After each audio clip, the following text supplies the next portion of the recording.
Hi, I'm Dr. Parks. I wanted to give a clinical review of level, just talk to you a little bit about drop.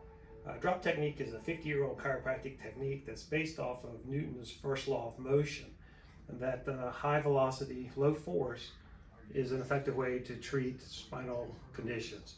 So this is a drop table here, and I'm just going to show you, basically it raises a whole piece, and what we developed with level, which we call the evolution of the drop board, is a more specific design that has that similar amplitude, but can also deliver fast activation.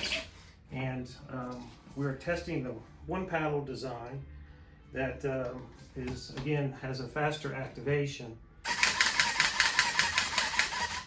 and is more cost effective than a traditional table.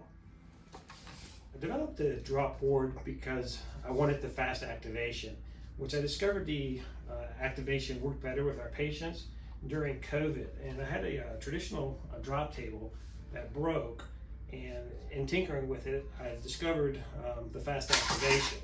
And our patients preferred that rather than the traditional drop. And ever since I've developed the board, patients have asked for the faster activation. Research supports that low frequency can affect mechanoreceptors and other joint receptors, improving outcomes.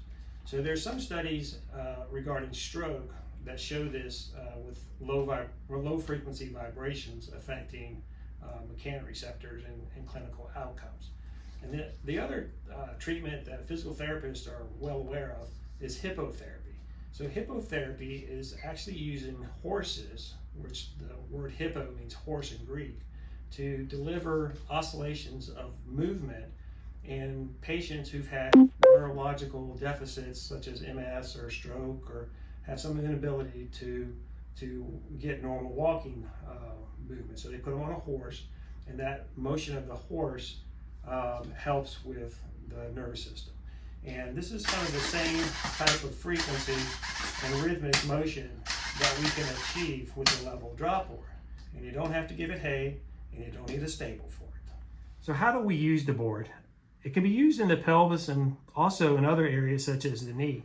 If you give an impulse with the board and isolate the area of the body that you want affected, you can actually feel the forces of the board coming up and give resistance to get the motion where it's desired.